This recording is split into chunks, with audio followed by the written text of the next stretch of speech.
महान धनुर्धर एकलव्य की कहानी। बात उस समय की है जब शिक्षा का रूप आज से बहुत अलग हुआ करता था। उस समय के विद्यालय गुरुकुल हुआ करते थे। विद्यार्थियों को शिक्षा ग्रहण करने के लिए सब अपने गुरु के पास आश्रम में ही रहना पड़ता था। सभी मिलजुल कर एक परिवार की तरह रहते और मिल बांट कर सब काम किया करते थे। सभी शिष्य बड़ी निष्ठा और ईमानदारी के साथ शिक्षा प्राप्त करते थे। उस समय शिक्षा भी कुल के अनुसार ही दी जाती थी। ब्राह्मणों और क्षत्रियों के अलावा किसी को भी शिक्षा नहीं दी जाती थी। महाभारत काल में प्रयाग के तटवर्ती प्रदेश में सुदूर तक फैला हुआ एक राज्य श्रृंगवेरपुर था। व्यातराज हिरण्यधनु उस आदिवासी इलाके के राजा व एक महान योद्धा थे। गंगा के तट पर अवस्थित श्रृंगवेरपुर उसकी सुदृढ़ राजधानी थी। उस समय श्रृंगवेरपुर राज्य की शक्ति मगध, हस्तिनापुर, मथुरा और चंदेरी आदि बड़े राज्यों के समकक्ष थी। निषाद राज हिरण्यधनु और रानी सुलेखा व उनकी प्रजा सुखी और संपन्न थी। निषाद राज हिरण्यधनु की रानी सुलेखा ने एक पुत्र को जन्म दिया जिसका नाम अभिधुन रखा गया। बचपन में वह अभय के नाम से जाना जाता था। बचपन में जब अभय शिक्षा के लिए गुरुकुल में गया तो अस्त्र शस्त्र विद्या में बालक की लगन और एक निष्ठा को देखते हुए गुरु ने बालक को एकलव्य नाम से संबोधित किया। सारी शिक्षाएं प्राप्त कर एकलव्य युवा हो गया तब उसका विवाह हिरण्यधनु ने एक निषाद मित्र की कन्या सुनीता से हुआ। एकलव्य को अपनी धनुर्विद्या से संतुष्टि न थी। इस कारण धनुर्विद्या की उच्च शिक्षा प्राप्त करने के लिए उसे उस समय धनुर्विद्या में दक्ष गुरु द्रोण के पास जाने का फैसला किया। एकलव्य के पिता जानते थे कि द्रोणाचार्य केवल ब्राह्मण तथा क्षत्रिय वर्ग को ही शिक्षा देते हैं और उन्होंने एकलव्य को भी उस बारे में बताया। परंतु धनुर्विद्या सीखने की धुन और द्रोणाचार्य को अपनी कलाओं से प्रभावित करने की सोच लेकर उनके पास गया, परंतु ऐसा कुछ भी नहीं हुआ और गुरु द्रोणाचार्य ने उसे धनुष विद्या देने से इनकार कर दिया।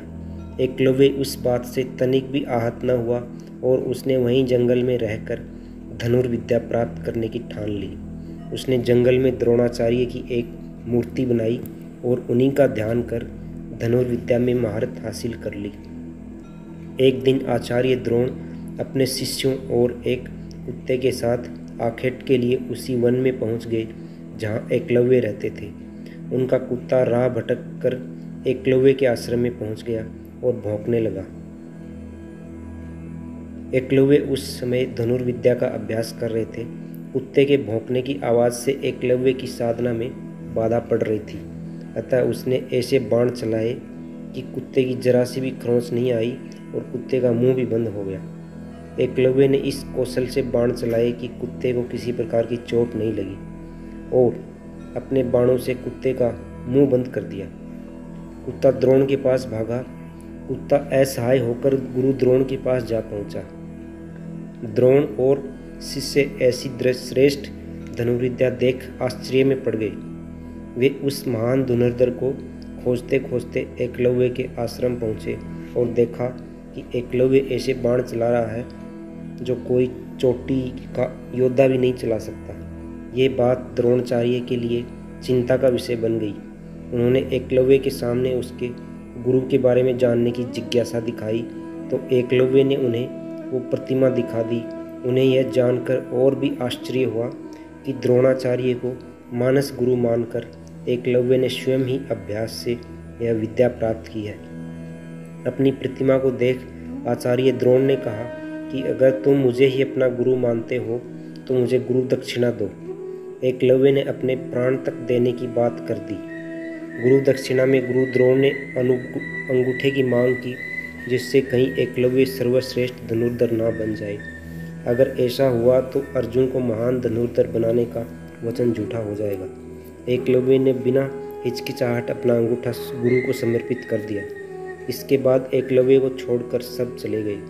एक पुरानी कथा के अनुसार इसका यह सांकेतिक अर्थ भी हो सकता है कि एकलव्य को अति मेधावी जानकर द्रोणाचार्य ने उसे बिना अंगूठे के धनुष चलाने की उससे विद्या का दान दिया हो। कहते तो हैं ये भी हैं कि अंगूठा कट जाने के बाद एकलव्य ने तर्जनी और मध्यम अंगुली का प्रयोग कर तीर चलाने लगा। यहीं से तीरंदाजी करने के आधुनिक तरीके का जन्म हुआ।